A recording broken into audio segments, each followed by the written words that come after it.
Welcome to ఓటెన్ TV. Maharashtra Telugu మేళాలో తలక్కుమన్న తెలంగాణ తార.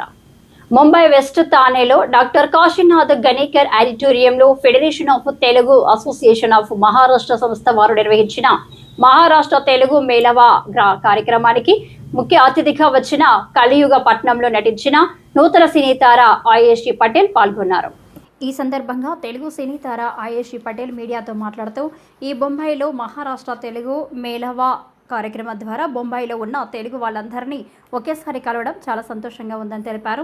ఈ సందర్భంగా అతిథులు మాట్లాడుతూ ఈరోజు federation of Telugu association of Maharashtra వారు నిర్వహించిన మహారాష్ట్ర తెలుగు మేళవా కార్యక్రమం ద్వారా తెలుగు వారందరినీ కలుసుకున్న ఆనందంతో ఉర్రూతలూగించే విధంగా తెలుగు వాళ్ళు గర్వించే విధంగా వివిధ కళా నృత్యాలు కళలకు పండుగ ఉందని, తేట తెలుగు తీయనైన పలుకులు వింటుంటే చెవులకు వినిసొంపుగా ఉందని, ఎంతో మధురం మాయంగా ఉందని తెలిపారు.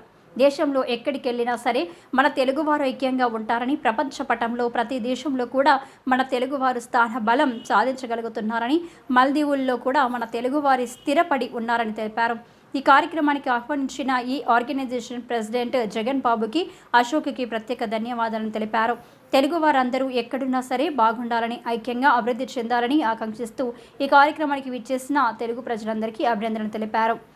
ఈ సందర్భంగా federation of Telugu association of Maharashtra general secretary Ashok, president Jagan Babu సంయుక్తంగా ఈ కార్యక్రమానికి వచ్చి జయప్రదం చేసిన తెలుగు వారందరికీ పేరు పేరున ప్రత్యేక ధన్యవాదాలు తెలిపారు. దిశగా విజయ దుందుమిమ్రోగించిన తెలుగు పట దేశ భాషలందు తెలుగు లెస్స అన్న సాహితీ సమరాంగణ సార్వభౌముడి మాటని అజరామరం చేసిన తెలుగు వెలుగు ఏ రాధాకృష్ణరాజు తెలుగువాడి వాడిని వేడిని దమ్ముని దన్నుని పెంచిన ఎత్తైన కోట గురుజు ఏ రాధాకృష్ణరాజు 1947 ఆగస్టు 2వ తేదీన చిత్తూరు జిల్లా కుప్పంలో వెంకటరామరాజు వెంకటమ్మ పుణ్య దంపతుల 3వ సంతానంగా జన్మించిన రాధాకృష్ణరాజు విద్యాభ్యాసం తర్వాత బెంగళూరు చేరి అన్నగారు ఏఆర్ రాజు గారితో కలిసి 27 కన్నడ చలనచిత్రాలను నిర్మించడమే గాక 500కు పైగా తెలుగు, కన్నడ, హిందీ చిత్రాలను పంపిణీ చేసి అజంతా మూవీస్ ని చిరస్థాయిగా కన్నడ సినీ చరిత్రలో నిలిపారు. 56 సంవత్సరాలుగా కర్ణాటక రాష్ట్రంలో నివసిస్తున్న రాధాకృష్ణరాజు తెలుగు భాష federation of Telugu association of Maharashtra దగ్గరగా తెలుగు వాళ్ళందరూ కలిసి మహారాష్ట్రలో వచ్చి జాబ్స్ కొరకని ఇక్కడ ఎస్టాబ్లిష్ అయ్యి వాళ్ళందరూ కలిసి మళ్ళీ ఒక కల్చరు, ఒక కమ్యూనిటీని, ఒక కామర్స్ని బిల్డ్ చేసుకుంటూ ఈ విధంగా ఎవ్రీ ఇయర్ కలిసి వాళ్ళకి కావాల్సినవి చేసుకొని అన్యోన్యంగా ఉండటం, అదే తెలుగు కల్చర్ని మర్చిపోకుండా తెలుగు కల్చర్లో ఏదైతే చేస్తామో అలాంటివన్నీ మనం ఇక్కడ చేసుకుంటూ ఉన్నారు.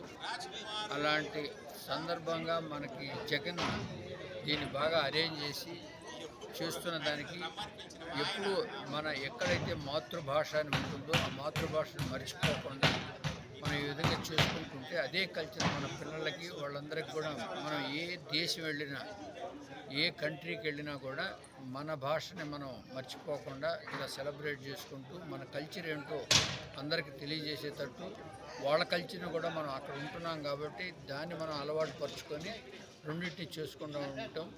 ఇలాంటి కార్యక్రమాల వల్ల చాలా వరకు అందరికీ ఉపయోగపడుతుంది. నా పేరు ఆయుషి. కలియుగ పట్టణంలో అనే మూవీ నుంచి నా మూవీ కెరియర్ స్టార్ట్ చేసి ఇప్పుడు తెలుగు, తమిళ్ కంటిన్యూస్గా మూవీస్ చేస్తున్నాను. అండ్ ఈరోజు టామ్సీ అనే ఈవెంట్కి వచ్చాను. ఇక్కడైతే అందరూ మన తెలుగు వాళ్ళు ఉన్నారు. వీళ్ళందరినీ ఇంతమందిని ఒక ఈవెంట్లో గ్యాదర్ అవ్వడం, వీళ్ళకి కలుసుకోవడం చాలా హ్యాపీగా ఉంది. ఇలాంటి ఈవెంట్కి నన్ను ఇన్వైట్ చేసినందుకు అండ్ మన టామ్సీ టీమ్కి, జగన్ గారికి, అశోక్ గారికి thank you so much.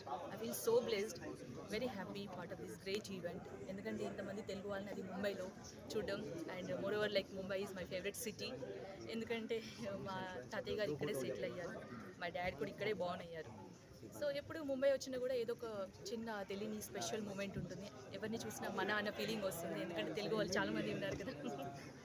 So ఇలాంటి ఈవెంట్స్కి డెఫినెట్గా మీరందరూ కూడా రావాలని కోరుకుంటూ థ్యాంక్ యూ సో మచ్.